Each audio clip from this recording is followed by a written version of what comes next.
dans cette conférence. Le principe à l'IUT, on est un institut de formation de premier cycle. Donc l'idée souvent n'est pas associée à la recherche. Et depuis que je suis directeur, j'ai voulu justement développer cette partie universitaire de l'IUT. Et donc on organise des journées de recherche. L'IUT, c'est pluridisciplinaire. Il y a des départements qui sont dans le management, l'économie, le marketing, etc. Et des départements qui sont industriels. Donc, pour ne pas faire de jaloux, on fait une journée par an thématique pour les managers, associés au département du Laroquois, à l'équipe de recherche du Laroquois, auquel tous les universitaires de l'IUT qui sont en gestion appartiennent.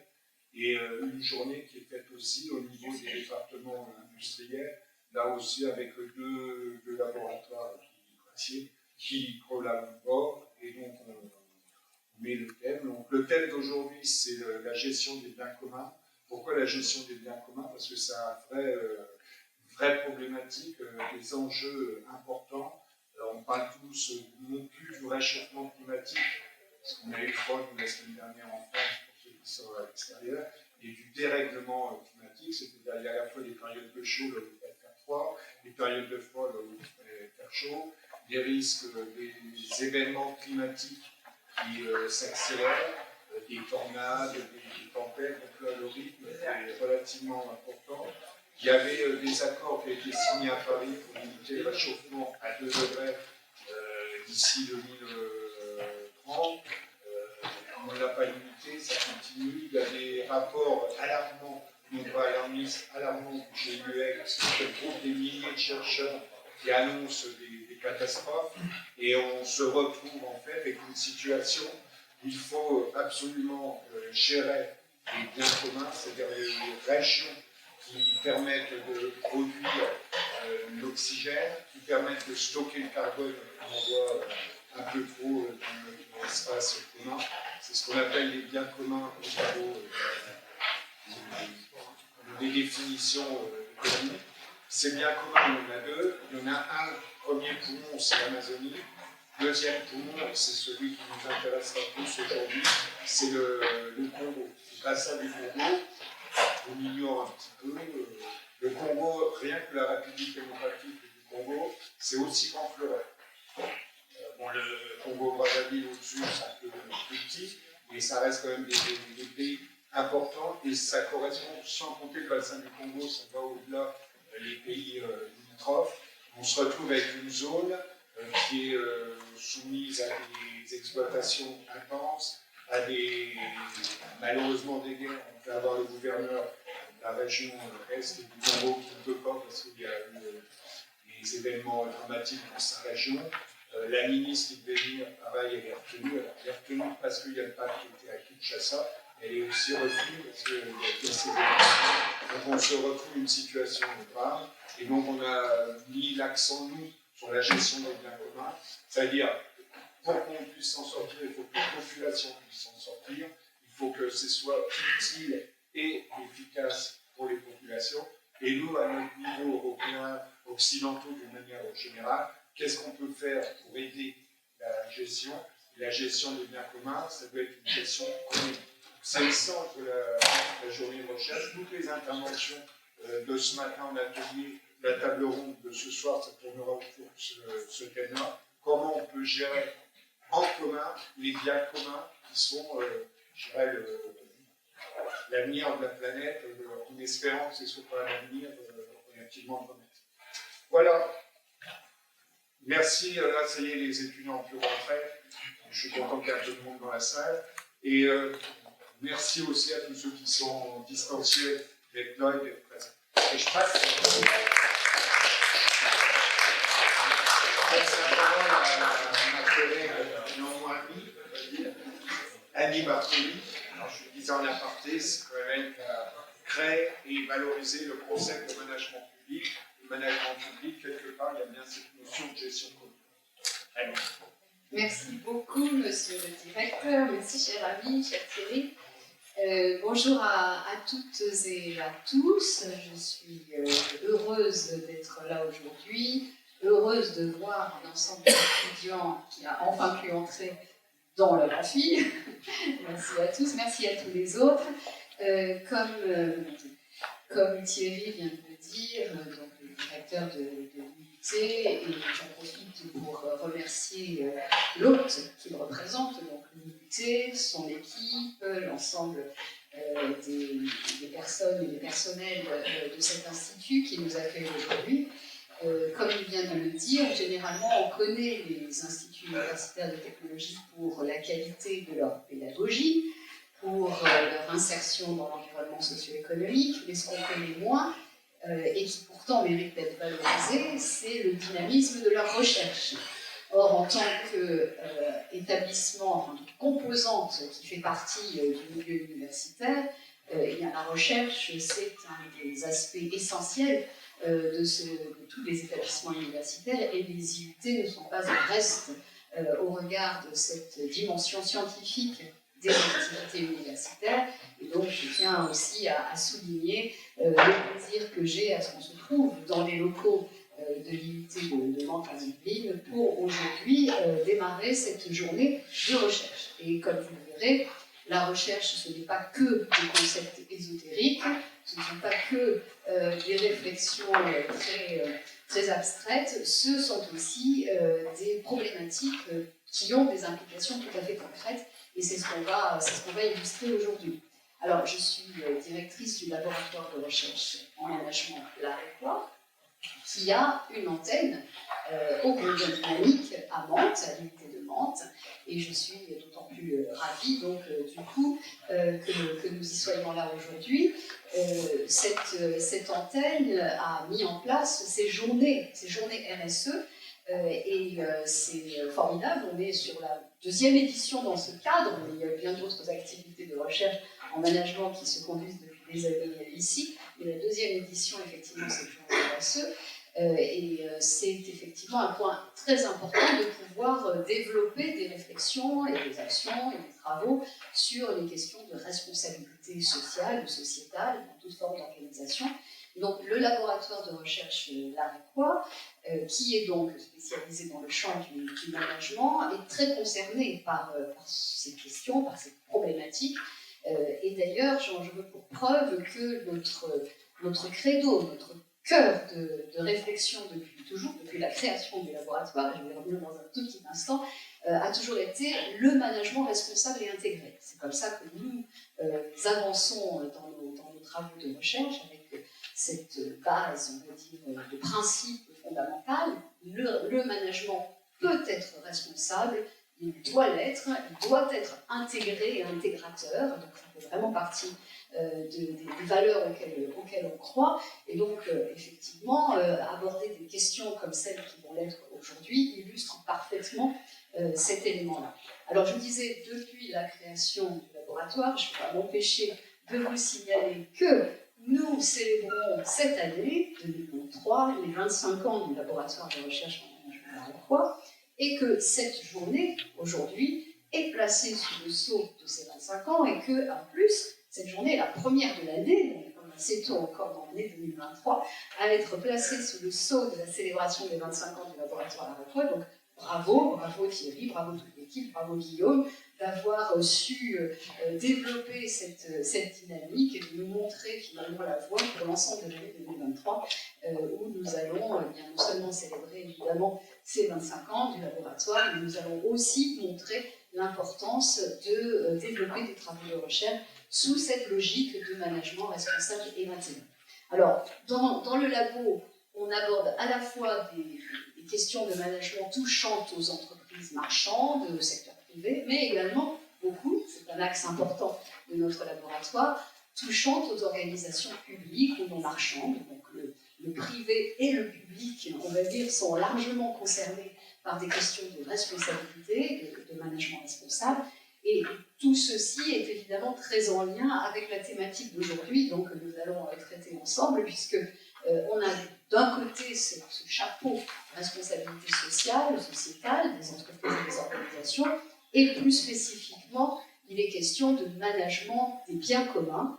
Donc on voit là effectivement trois concepts essentiels, j'ai envie de dire, responsabilité, bien commun et management. Et tout l'enjeu, tout l'objectif de la journée va être de montrer la combinaison entre les trois. Alors, on a tous évidemment en tête l'importance, surtout de nos jours, avec tous les défis, les difficultés, les changements, les turbulences multiples que nous subissons partout. On voit toute l'importance de cette logique de responsabilité au sens très large du terme, qui concerne tout un chacun, qui concerne toutes les formes d'organisation également.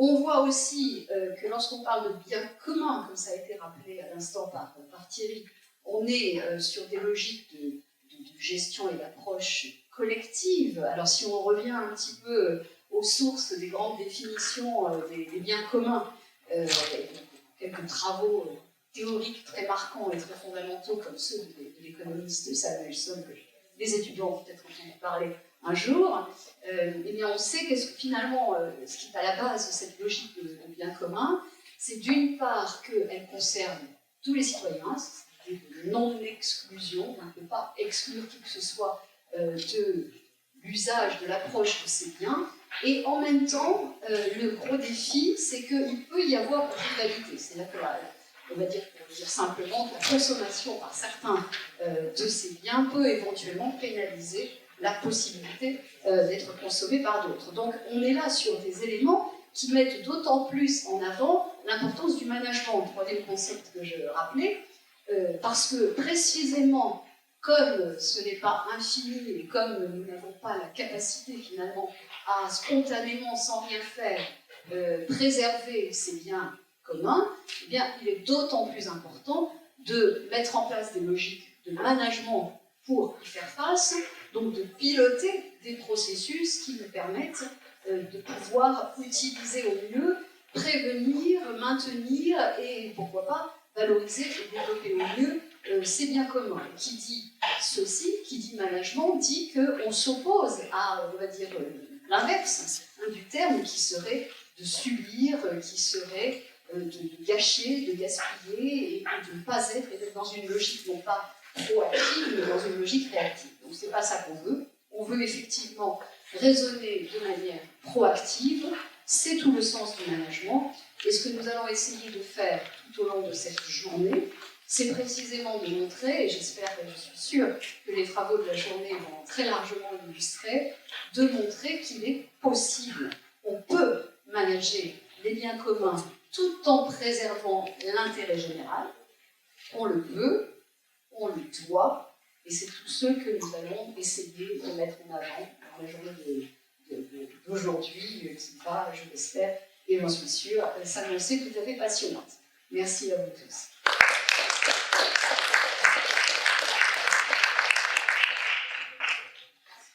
Merci à vous pour ce mot d'introduction qui a vraiment le mérite de bien cadrer le sens de cette journée de recherche. Je suis également très content de voir que les étudiants ont pu nous rejoindre dans leur amphithéâtre. Effectivement, c'est l'amphithéâtre des étudiants et je suis très content qu'ils puissent participer à cette journée puisque ça leur permet aussi d'avoir une ouverture sur une thématique qui est passionnante, mais également une ouverture sur le monde puisque cet après-midi, nous parlerons plus particulièrement du bassin du Congo.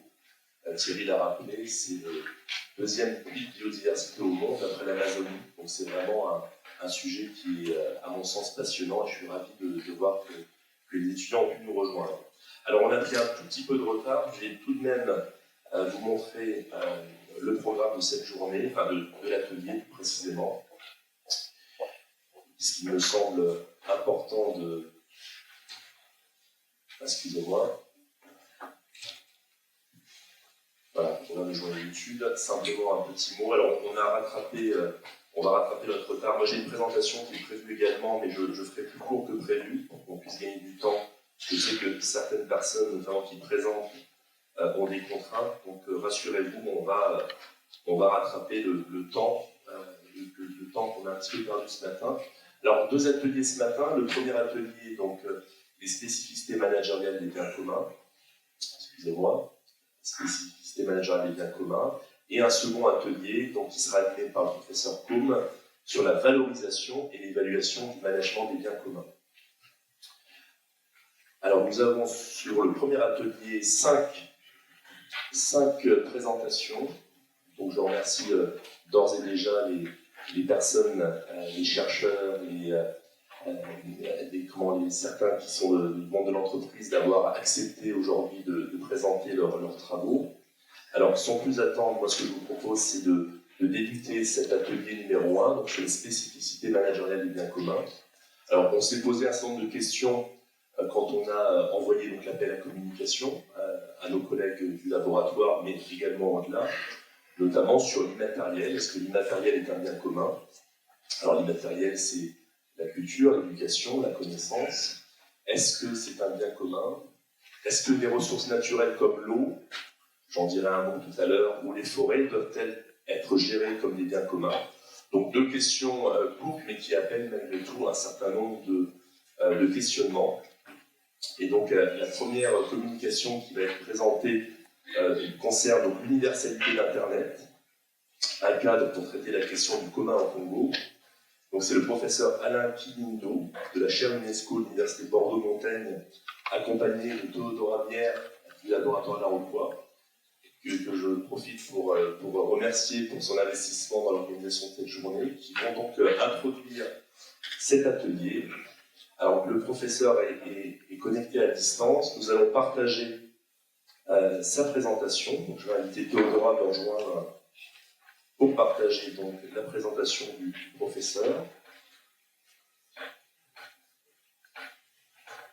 Alors, est-ce qu'à distance, vous voyez mon écran?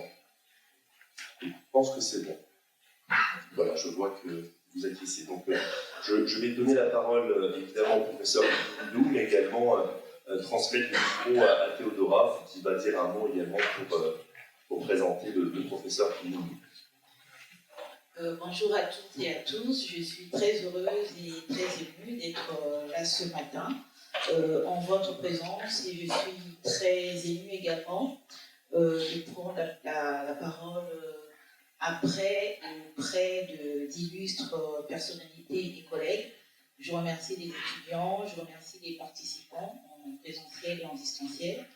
Je vais essayer de faire court dans mon petit mot d'introduction parce qu'on a une vidéo du professeur Kilindo avec lequel je travaille, que je remercie énormément au niveau de la chaire UNESCO et d'autres travaux. Et donc je vous remercie, on lui donnera la parole tout à l'heure. Alors je voudrais dire deux mots, revenir sur les biens communs. Et la professeure Bartoli a rappelé tout à l'heure la définition des biens communs et c'est ce qui peut être accès à tous les individus, à tous les citoyens, tout au moins. Et donc c'est le vœu en fait que se lance, c'est un défi que s'est lancé l'UNESCO à travers plusieurs projets, et notamment le projet qui va vous être, que nous allons vous proposer tout à l'heure. Et je voudrais aussi, je ne représente pas du tout le Congo, me rappeler en termes de biens communs que le Congo et la France ont une histoire commune, parce qu'ils sont la question du bassin du Congo cet après-midi. À une période de l'année, le Congo était le Congo français, et c'est à Brazzaville que le général de Gaulle fit son célèbre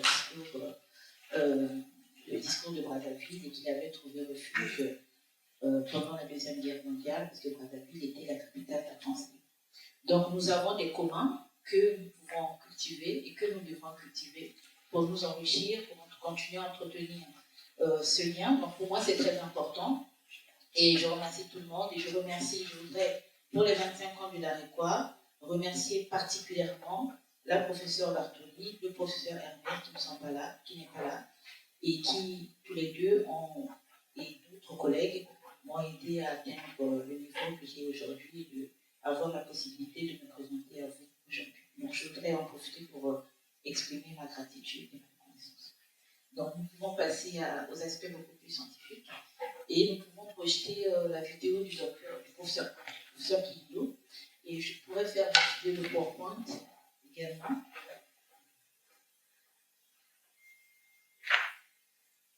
Chers collègues, je suis désolé du fait de ne pas pouvoir être avec vous aujourd'hui pour ce bel événement scientifique. Mais heureusement, ma collègue Théodora Mière est là pour pouvoir compléter ce que je vais vous aujourd'hui. J'ai tenu à vous parler de l'universalité d'Internet, un cadre pour traiter la question du commun. Nous sommes partis donc, du fait que le commun, c'est de faire ensemble. Ceci veut dire qu'il s'agit d'un mode particulier de production.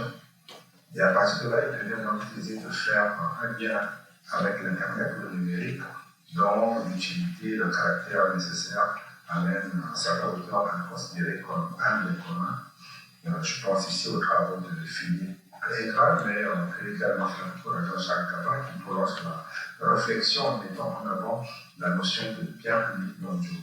Parler de biens publics mondiaux, selon lui, c'est en tout premier lieu parler de biens ou des services ou des ressources publiques, c'est-à-dire qui bénéficient à tous ou qui résultent de choix collectifs organisés selon des règles et des procédures. C'est donc dans cette logique que l'UNESCO a proposé le concept d'universalité de l'Internet. Alors, qu'est-ce que l'universalité de l'Internet? C'est simplement le caractère de ce qui s'étend à tout, de ce qui s'applique à une totalité de personnes ou de choses, ce qui sert à de multiples usages. L'universalité d'Internet est mise en avant par le fait que l'utilisation d'outils et de logiciels numériques transforme aujourd'hui plusieurs dimensions de la vie courante, notamment, comme le dirait Serge, pour la communication, la politique, la sociabilité, l'identité, la subjectivité, la création culturelle, le travail humain, l'économie, et j'en passe. On est donc là devant un réel fait social, dans le sens de nos. Et partant de là, Internet devient pour l'UNESCO un service universel. C'est d'ailleurs dans ce cadre qu'il va mettre en place un projet relatif aux indicateurs de l'universalité d'Internet qui, comme on peut l'imaginer, a des incidences dans la préservation de la nature. Alors, si l'on s'en tient au propos de Moschak Chouk, l'ancien directeur de la communication de l'UNESCO, ce cadre permet de comprendre la complexité de l'environnement numérique, de disposer d'une carte de l'Internet qui en mesure de décrire le respect des droits humains, d'ouverture et d'accessibilité, et évalue la participation de différents acteurs et communautés à sa gouvernance.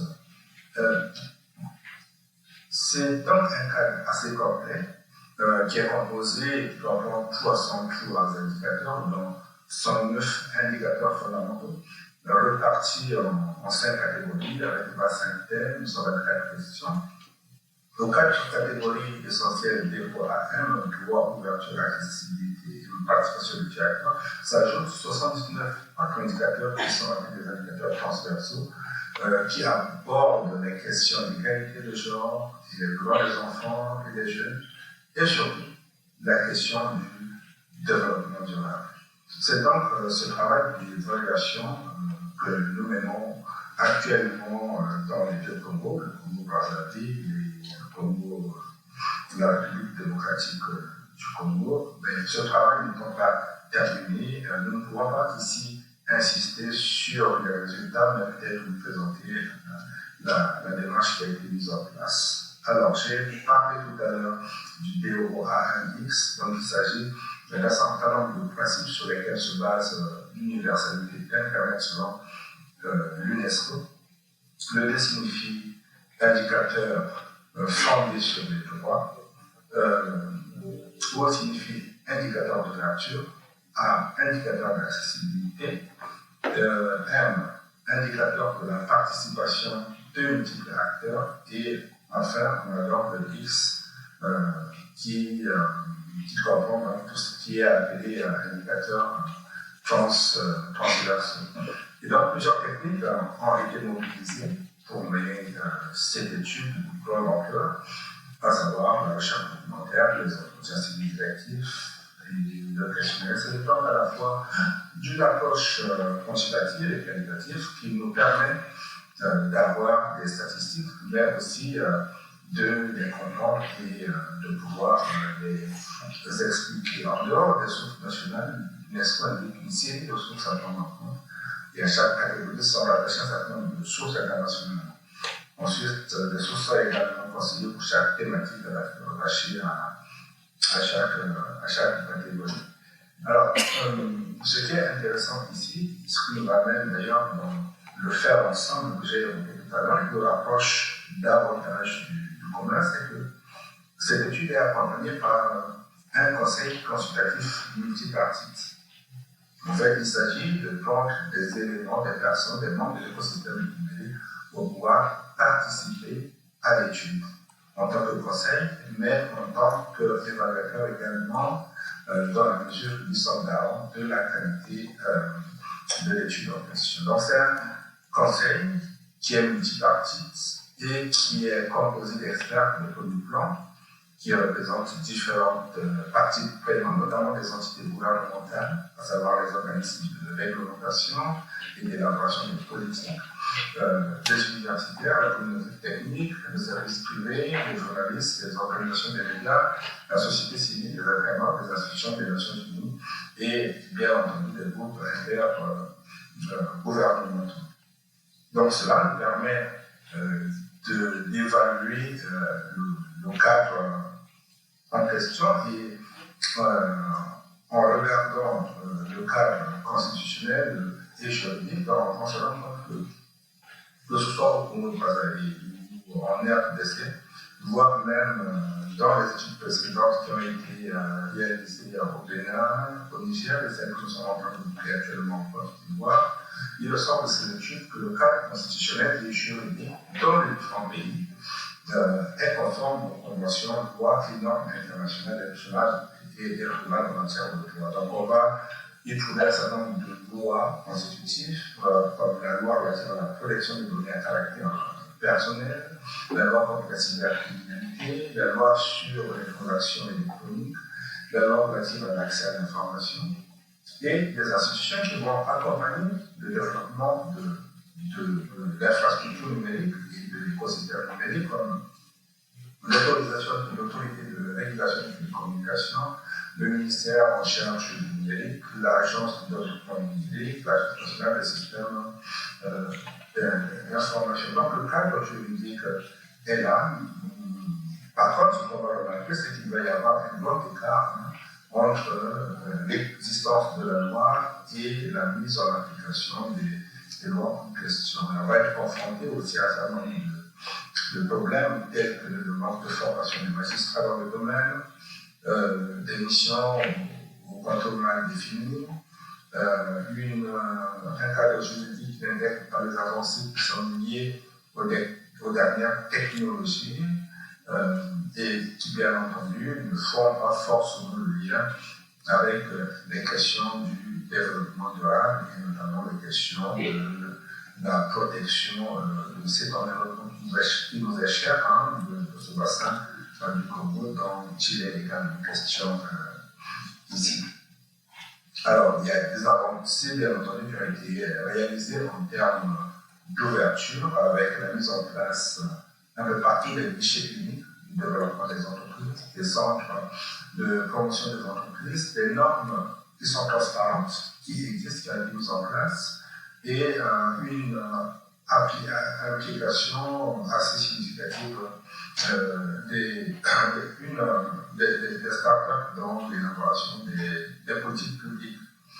Alors, toujours en termes d'ouverture, on va noter également qu'il y a quasiment une inexistence de politique à l'égard des logiciels libres, des logiciels à code source ouverte, une existence de politique pour l'accessibilité des personnes en situation d'être handicap, ce qui pose de réels problèmes d'inclusion dans ce domaine-là. Si on prend l'exemple du Congo démocratique, on va remarquer également que le pays est très bas en termes d'ouverture du gouvernement. Il y a un index qui mesure l'ouverture en question, et cet index va situer le Congo, la RDC, 129e sur 140 pays qui ont été d'évaluer. Et que ce soit au Congo-Brazzaville ou en République démocratique du Congo, le Readiness Index, qui mesure également la maturité de l'écosystème numérique. En tout cas, les politiques sont mises en place pour le développement du numérique. On va se rendre compte également que ces pays en question sont classés très bas. Et au niveau du public, on fait remonter le fait que les coûts d'utilisation sont très élevés d'Internet. Il y a une absence de prise en compte des besoins des utilisateurs, mais il y a également un manque de compétences dans la mobilisation de ces outils et la mise de ces outils au service du développement durable. Donc, il n'y a pas de réel accompagnement. Il y a un ministère du numérique qui fait des efforts, qui met un certain nombre de choses en place, qui a créé notamment une direction pour le développement du numérique au Congo. C'est le cas, et en RDC, c'est également le cas. Mais ce sont des initiatives qui sont naissantes et qui, pour l'instant, n'ont pas encore eu d'impact dans le domaine du développement durable, ou en fait n'ont pas intégré dans leur stratégie la question de la surveillance, de la promotion, de la valorisation de ce bijou qui est le bassin du Congo. Dans tous les cas, on va quand même remarquer qu'il y a une forte participation multi-acteurs, comme je l'ai dit tout à l'heure, mais aussi une émergence d'un certain nombre de startups dans le domaine du tech, de la fintech, de la tech, du tech, mais pas de réel investissement, j'insiste là-dessus, dans la protection de la diversité et l'exploitation intelligente du bassin du Congo. Donc pour terminer, je pense que j'arrive là à 15 minutes d'exposé. Les indicateurs de l'université de l'Internet sont un bel outil qui peut être mobilisé pour faire en sorte que le bassin du Congo soit valorisé davantage, soit protégé davantage, pour impliquer les différents acteurs dans la mise en place de politiques de développement, dans la mise en place de politiques d'amélioration de l'environnement commun, ce commun des pays, il n'y a pas seulement les deux Congos, puisque le bassin du Congo couvre plusieurs pays, et c'est aussi un poumon pour la planète entière, donc c'est un commun mondial. Mais on va remarquer que dans leur configuration, même les indicateurs universels de l'Internet n'ont pas intégré cette question de façon spécifique, cette question de la protection de la nature, la protection de la diversité, alors que de nombreuses applications existent qui sont mobilisables dans la gestion des domaines forestiers, dans le suivi, le traçage des animaux, dans la détection des arbres malades. Donc, beaucoup de choses peuvent être faites s'il s'agit simplement de mettre en place une politique efficace, dynamique, qui soit appropriée pour ce domaine. Il y a eu récemment une réunion dans le cadre du Forum mondial sur la gouvernance d'Internet à Addis Abeba au mois de décembre. Il a été question de revoir les indicateurs de l'UNESCO en question, et on va essayer de les faire évoluer en faisant un certain nombre de recommandations qui vont dans le sens de la prise en compte des préoccupations du développement durable, et j'espère que cela se rencontre. Je vous remercie pour votre écoute, et ma collègue Théodora Guéret, avec qui on a travaillé ensemble sur ce dossier, pourra répondre à vos questions. Je vous remercie pour votre attention.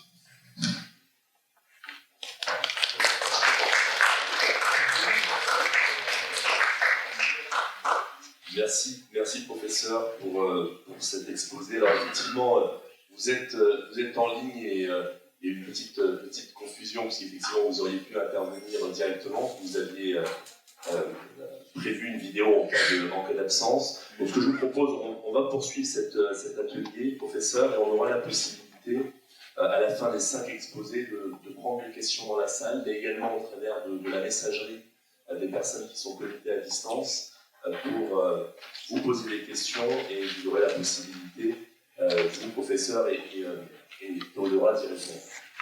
Donc sans plus attendre, je vous propose de passer à la deuxième présentation, donc, qui concerne les défis de la gestion des biens communs en République démocratique du Congo, le cas des ressources minières, par Chryso Awila de l'Université Nouveaux Horizons et Diane Sebaï, laboratoire de recours du VSO. Alors, je vais lancer votre présentation. Ce que je vous propose, c'est peut-être de vous présenter et de présenter votre université, le temps que je partage avec l'audience votre PowerPoint. Merci beaucoup, bonjour tout le monde. Bon, je viens de l'Université Nouveaux Horizons, en République démocratique du Congo, qui est basée dans la ville de Lubumbashi, juste au sud, vers la frontière avec la Zambie. C'est une jeune université qui a plein d'ambition. Et moi, je suis chef des travaux dans cette université. Je suis venu avec les recteurs, vous les verrez, parce qu'ils prennent la parole dans ces assises de cette université, qui se l'appelle président. Alors, notre communication de ce matin porte sur les défis de la gestion des biens communs à la République démocratique du Congo, et nous avons pris les cas des ressources minières. Alors, pour les développer, nous l'avons structuré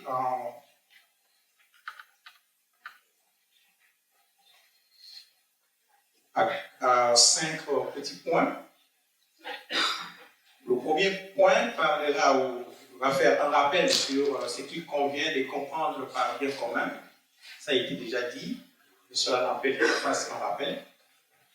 Le deuxième point, nous tenterons de répondre à la question de savoir si les minéraux du Congo sont des biens communs.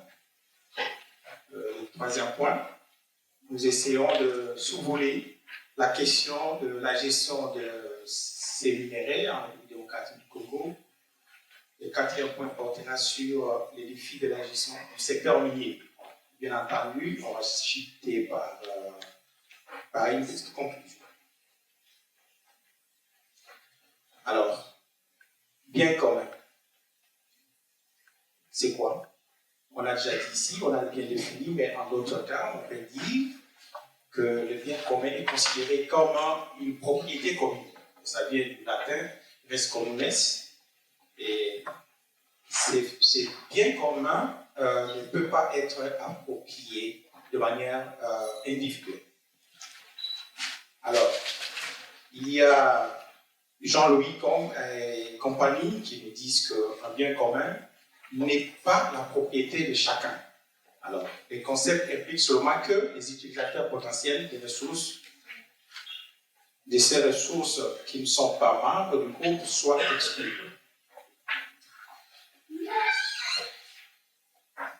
Ceci dit, on se pose la question de savoir si les minéraux du Congo, de la République démocratique du Congo, sont des biens communs.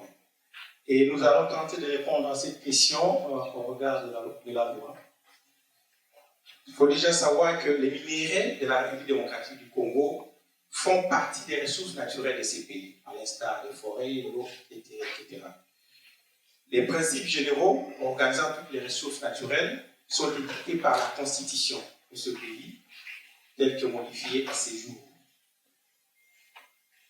En son article 9, alinéa 1er, la Constitution dispose, elle pose les principes de la gestion des ressources naturelles. Alors, il y a des lois générales et aussi particulières qui organisent chaque secteur de ressources naturelles. En ce qui concerne les minéraux, sa gestion est réglementée par les codes miniers.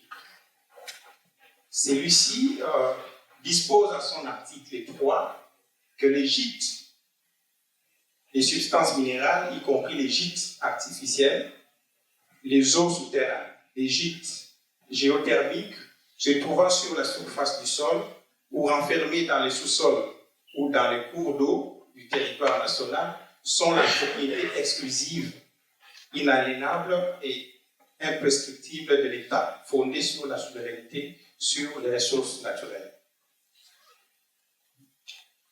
Au regard de la loi congolaise, il y a un seul propriétaire minier, c'est l'État congolais. Cependant, cette même loi impose aux propriétaires des ressources minières l'obligation de rendre compte de sa gestion au peuple et d'assurer à tous les Congolais une jouissance et une distribution équitable des richesses. On peut le lire à l'article 58 de la Constitution de la RDC. Alors, l'obligation de rendre compte au peuple et d'assurer une gestion transparente vis-à-vis de ce même peuple permet de comprendre que les ressources minières de la RDC sont des biens communs appartenant au peuple congolais. Mais étant donné que la notion de la propriété rime avec celle de la personnalité juridique que le peuple n'a pas, l'État considéré comme entité juridique est reconnu propriétaire des richesses minières. Ceci dit, passons à la question de la gestion des ressources minières en République démocratique du Congo. Les ressources minières de la République démocratique du Congo font partie, comme nous l'avions dit, des ressources naturelles de ce pays, à l'instar des forêts, de l'eau et de la biodiversité. Les codes miniers précisent les attentes du pays et de la population vis-à-vis du secteur minier. Ces attentes sont clairement soulignées dans les motivations de la révision du Code minier de 2022, qui a donné naissance à la nouvelle loi minière en vigueur, à savoir les codes miniers de 2018. Parmi ces attentes, la plus ultime est celle d'assurer l'émergence de la République démocratique du Congo et son développement durable par les mines. Plus de 20 ans après la libéralisation du secteur minier, qui a eu lieu en 2002, et plus de 4 ans après la promulgation de la nouvelle loi minière, la structure de la gouvernance du secteur minier et l'approche managériale en vigueur n'ont toujours pas donné un indice sérieux en direction de l'émergence et du développement durable du pays par les mines. Quels sont les défis? La libéralisation du secteur minier, consécutive à la mise en place du Code minier de 2002, a attiré beaucoup d'investissements étrangers. Le gouvernement congolais a conclu divers accords basés sur l'exploitation des minéraux dans l'espoir d'annoncer l'émergence du pays par les mines. Cependant, comme nous l'avons dit, 20 ans après, 22 ans après, le pays n'a toujours pas donné d'indice fiable dans ce sens. Aucun progrès significatif vers le développement à partir du secteur minier ne semble être réalisé à ce jour. Si l'on reconnaît l'existence d'une panoplie de structures chargées de garantir la bonne gouvernance du secteur minier démocratique du Congo, il n'en demeure pas moins vrai que ces structures sont loin de donner satisfaction aux attentes du pays et de sa population quant aux mines. C'est à cause du manque d'une stratégie minière claire qui puisse orienter l'action de ces structures vers l'atteinte des objectifs. Ce qui explique tout l'échec du secteur minier congolais à pouvoir permettre le pays d'assurer son émergence et son développement par les mines. Actuellement, l'État congolais a laissé le monopole d'exploitation systématique des gisements aux compagnies qui viennent l'exploiter, ce qui le met dans une position de spectateur plutôt que de planificateur. Par ailleurs, l'administration des mines en République démocratique du Congo comprend plusieurs services au niveau national et provincial. Ces services sont dirigés ou gérés pour la plupart par des personnes sans expertise ni qualification. Dans cette situation, il est tout à fait normal que l'on ignore parfois les enjeux du secteur qu'on gère, qu'on ne sache pas coordonner ni orienter les actions de manière à permettre l'atteinte des objectifs escomptés. Les critères des compétences semblent ne pas être des mises dans la nomination des responsables de l'administration des mines. Parfois, les profils sont diamétralement opposés aux exigences du service. La pratique en République démocratique du Congo veut que ce soit les membres des partis politiques ou les proches du pouvoir qui soient nommés à des postes stratégiques, qu'ils soient compétents ou pas. Cette situation est l'explication du désordre, du flou et du laisser-aller, de la corruption tant décriée dans le secteur minier congolais. Pour renverser la tendance, plusieurs défis considérés comme cause de cette situation sont à relever. Cependant, dans le cadre de la présente communication, nous n'en évoquerons que deux, à savoir la nécessité d'une stratégie minière permanente et l'amélioration des compétences managériales des cadres et agents de l'administration des mines. Nécessité d'une stratégie minière permanente. Une stratégie est permanente et ne se réduit pas à la rédaction d'un document ou d'un plan indicatif. Elle doit se baser sur des données vérifiables, sur une large expertise managériale nationale et sur la recherche en management du secteur minier. Les journées de recherche et les débats scientifiques sur les mines existent, mais ils sont rares et portent souvent sur quelques cas d'études plutôt que sur une stratégie minière à moyen et à long terme. Élaborer et appliquer une stratégie qui doit tenir compte des évolutions mondiales dans le secteur minier veut dire prendre l'initiative et ne pas simplement subir les influences des autres. Créer un environnement qui attire les investissements responsables en tenant compte des exigences du marché, éviter de dépendre des offres proposées sans stratégie de sélection et d'accueil. Ceci nécessite une capacité managériale avérée du secteur minier. Alors, je vais chuter. Il y a la nécessité aussi d'améliorer les compétences managériales des cadres de l'administration des mines pour leur donner plus de capacités de bien agir. En conclusion, le défi de la gestion des biens communs en République démocratique du Congo est confronté à plusieurs difficultés. J'ai parlé. Pour être à la hauteur des attentes du pays et de la population, s'agissant des mines qui font partie des ressources naturelles de ce pays, les mots qui mettent en mal leur bonne gestion sont une conséquence logique du manque criant d'une stratégie claire du secteur minier et des insuffisances managériales dans l'administration des mines.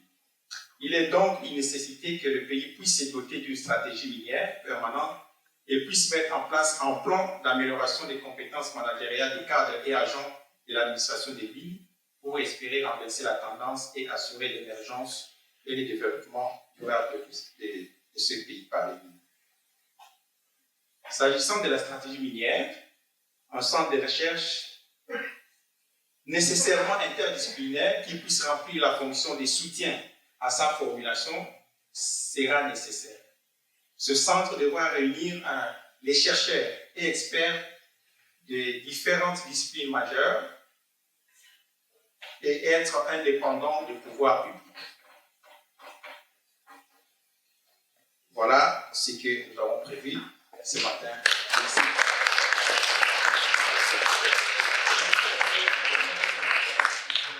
Merci beaucoup pour votre présentation. Effectivement, on voit bien le défi de mettre en place ce plan stratégique et le management des agents. C'est un cas et un terrain qui est extrêmement intéressant. Je vous remercie. Alors, sans plus attendre, on va passer à la troisième présentation de ce matin, donc, qui est modélisation et commande des microcentrales hydroélectriques pour électrifier des villages isolés, avec donc Najib Essounbouli du laboratoire Crestic de l'URCA, l'Université Reims-Champagne-Ardenne, qui va donc pouvoir présenter ce matin son travail. Alors, vous pouvez peut-être vous êtes présent à distance. Alors, il y a deux options. Soit vous partagez votre écran, ou bien je passe. Il y a pas de souci, je peux partager mon Eh ben, c'est parfait. écran. C'est parfait. L'autorisation. Normalement, c'est bon. Vous devriez avoir l'autorisation. Enlever celui-ci. Je fais. On va partager l'écran.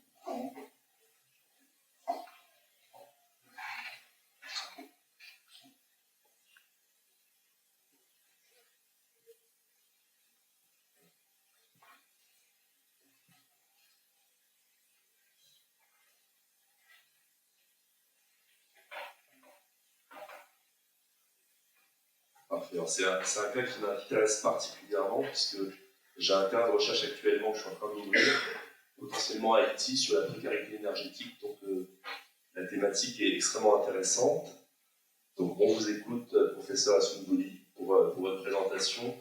On essaye de rester dans le planning de 10 minutes, s'il vous plaît.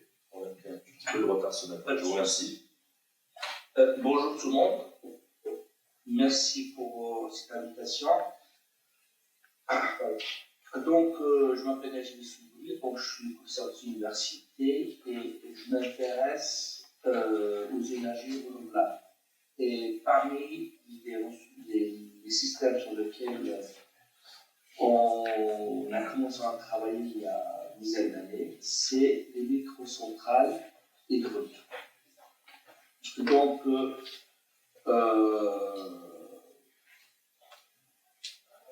donc, je rappelle juste que le début de ces travaux, donc on les a commencés dans le cadre d'une collaboration avec la fac des sciences et techniques de Marrakech, dans le cadre de la thèse de M. Sali, qui actuellement c'est un MCF HDR.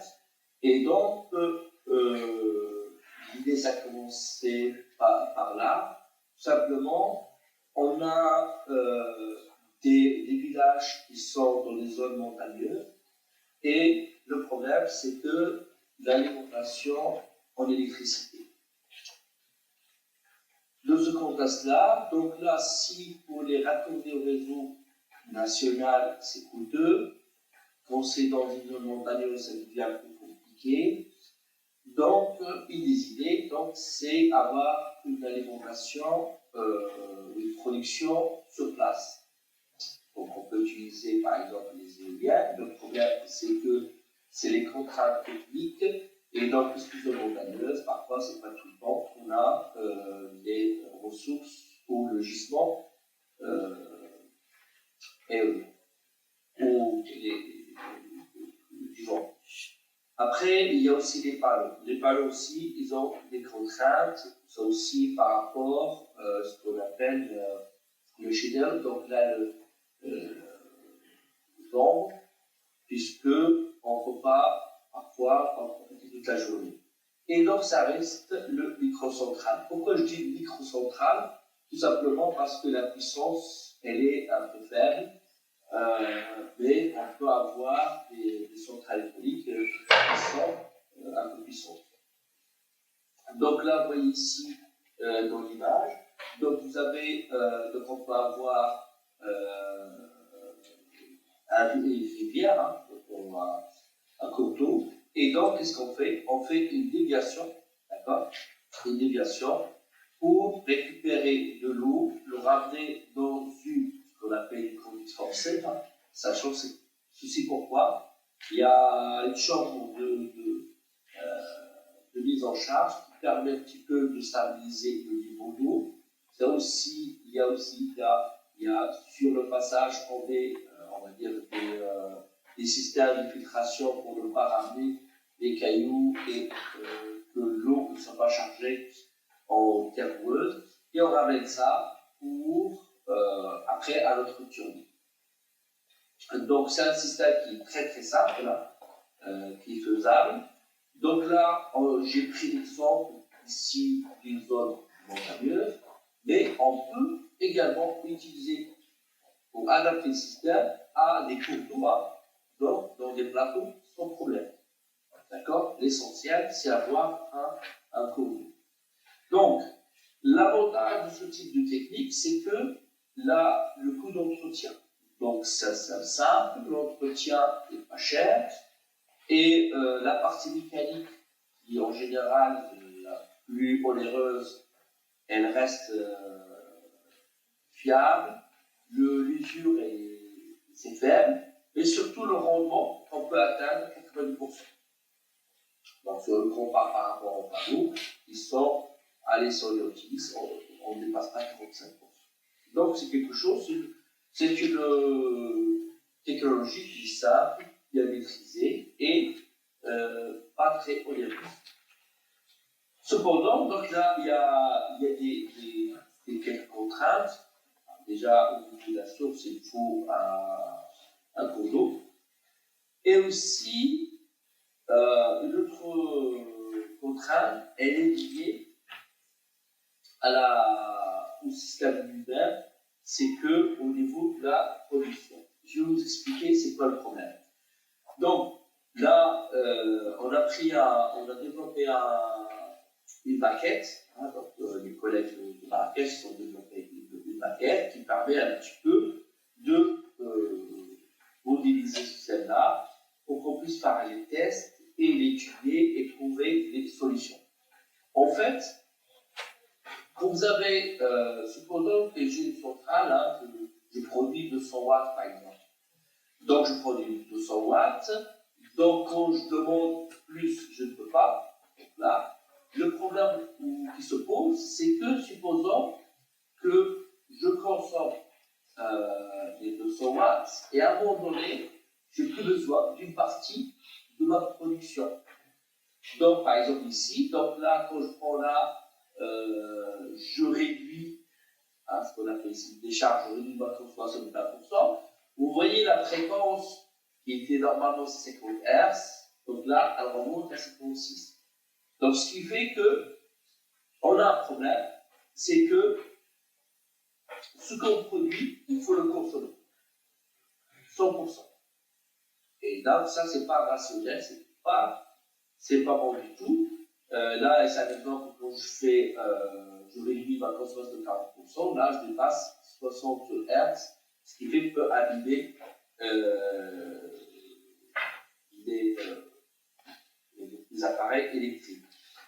Là, on va dire la plupart des appareils électroménagers, donc on peut avoir quelque chose qui supporte les 50-60 Hz, qui n'est pas tout le cas, mais si jamais j'ai du matériel, supposons que j'ai un petit hôpital hein, de village, le matériel qui est sensible, là, ça devient dangereux. Donc l'idée, c'est quoi? C'est que je prends mon système et j'ai deux systèmes de régulation. Un système de régulation aval, et constant quoi? C'est que tout simplement, je prends mon système, je produis, je mesure ma fréquence. Si jamais je demande moi, d'accord? Donc l'excès d'énergie pour que mon système reste stable, eh bien, tout simplement, on utilise ce qu'on appelle une résistance de balance. Ça veut dire que je chauffe quelque chose. Je prends une résistance et j'y chauffe. Ça veut dire qu'il y a une dissipation d'énergie et une perte. Donc on peut penser après charger des batteries, ça on peut le faire hein, pour après récupérer. Et ça après, c'est ça, il y a un autre problème après qu'il faut gérer parce que on doit beau dire que c'est super quand on a un mix de sources d'énergie, hein, photovoltaïque par exemple, et tout ça, et derrière, c'est toute une stratégie de management de l'énergie qui n'est pas si facile que ça. Et on a notre système qui est la régulation mixte. La régulation mixte, ce qu'elle dit, c'est que les systèmes électroniques sont très rapides. Ben, il suffit, je fais le délestage, d'accord? Là, je compense, je chauffe une résistance, la résistance de ballast, donc